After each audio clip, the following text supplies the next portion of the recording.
Nicky Scarfo became the boss of the Philadelphia Mafia in 1981, after a long period of peace and prosperity within the crime family. But his tenure, marked by violence and betrayal, brought about the end of an era. By the time he went to prison in 1989, some 30 people were dead on his orders. Nicky Scarfo was known as Little Nicky for his 5'5" stature.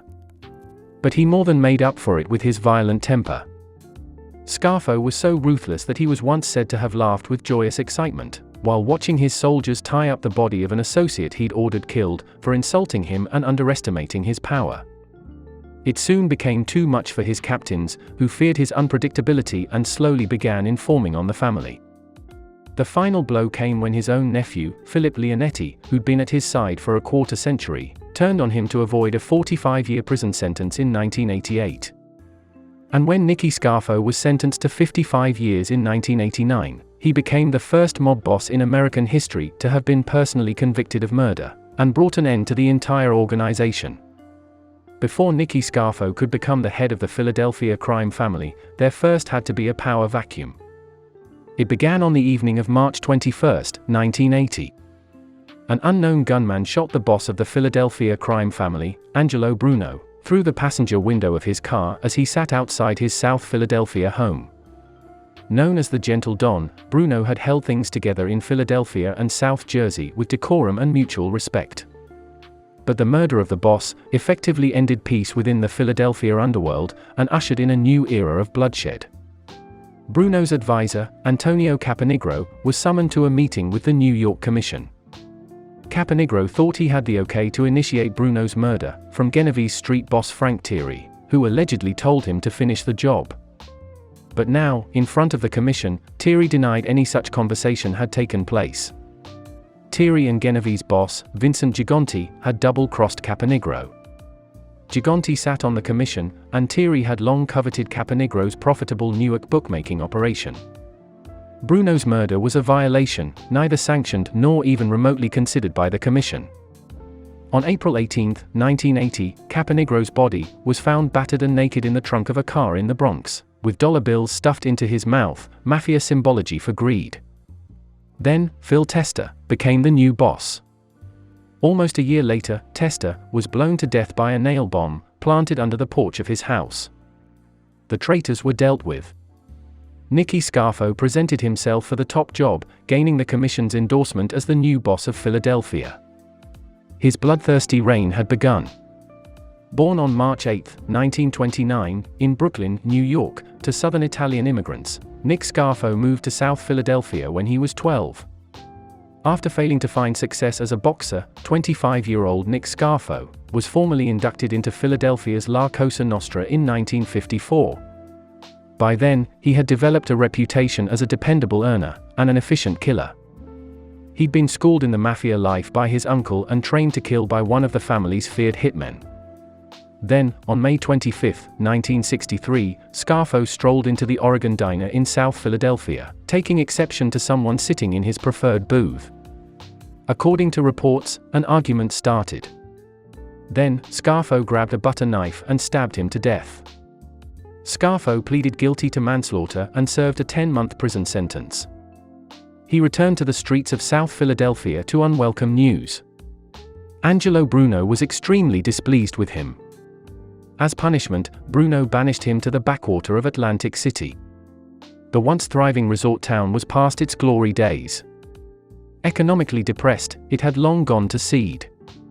For the purposes of Cosa Nostra, Nicky Scarfo may as well have landed on the moon.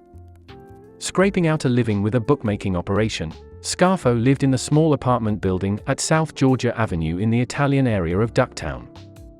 Scarfo's mother and sister each occupied apartments within the building. By 1981, Nick Scarfo, now officially the head of the family, after the deaths of Angelo Bruno and Phil Testa, initiated his nephew, Leonetti, into the family with a blood oath and made him deputy. Together, they formed a concrete contracting business called Scarf Incorporated, with Leonetti as president, and another company, which installed steel rods to reinforce concrete. No new casino would be built without the presence of either companies. Scarfo also extorted money from casinos by controlling the bartenders and hotel workers' union. and through that control, he could threaten massively expensive labor disruptions. Throughout the 1980s, Scarfo also pocketed between $30,000 and $40,000 from the union's pensions every month. It was a lucrative business. By 1987, Scarfo had made $3.5 million through at least 8 casino construction projects, including Harrah's Trump Plaza, and other city infrastructure initiatives like housing projects, a dam, and even a nuclear plant. Nicky Scarfo was a vindictive tyrant, ordering the murder of loyal and dependable soldiers and demanding that their bodies be left on the streets for maximum effect. But his undoing came with the Salvatore Testa murder. Testa, 24, the son of Phil Testa, was an extraordinarily efficient and loyal captain. Scarfo had allowed Testa to avenge his father's death. But now, Scarfo thought Testa was rising too fast and becoming too popular in the family.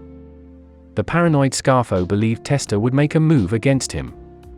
So on September 14, 1984, Nicky Scarfo used Testa's best friend to lure him into an ambush. Police found his body bound with rope and wrapped in a blanket at the side of a road in Gloucester, New Jersey. He'd been killed with 2 gunshot wounds to the back of the head. Leonetti was disgusted by Scarfo's actions. The Testa murder meant nobody was safe, and Leonetti grew weary of his uncle's suffocating presence. They lived in the same building and spent almost every waking hour together. Leonetti drove Scarfo everywhere using narrow alleyways, away from the eyes of FBI surveillance. Permanently paranoid and obsessive, Nicky Scarfo never spoke of anything unrelated to Cosa Nostra. When Scarfo went to prison, for 2 years in 1982 for gun possession, it was the happiest period of Leonetti's mob life. But it was short-lived as Scarfo returned and resumed his tyrannical ways, culminating, for Leonetti, in his murder of Testa. Within a few years, Nicky Scarfo's men started defecting to the government. In 1987, Scarfo, then free on bail, was arrested for extortion. He never saw the streets of Atlantic City as a free man again. Then, in 1988, Scarfo, Leonetti, and 15 others were convicted for racketeering violations, including 13 murders. Leonetti wasn't going down for his uncle. Facing 45 years, he flipped and entered witness protection, becoming a very effective witness against Scarfo and New York bosses, Gigante and John Gotti. Scarfo's actions had decimated the Philadelphia family. In 1996, Leonetti appeared on ABC Primetime, wearing a wig and mustache as a poor disguise, and returned to the boardwalk of Atlantic City. On January 13, 2017, Nicky Scarfo died in prison at the age of 87 while serving a 55-year sentence.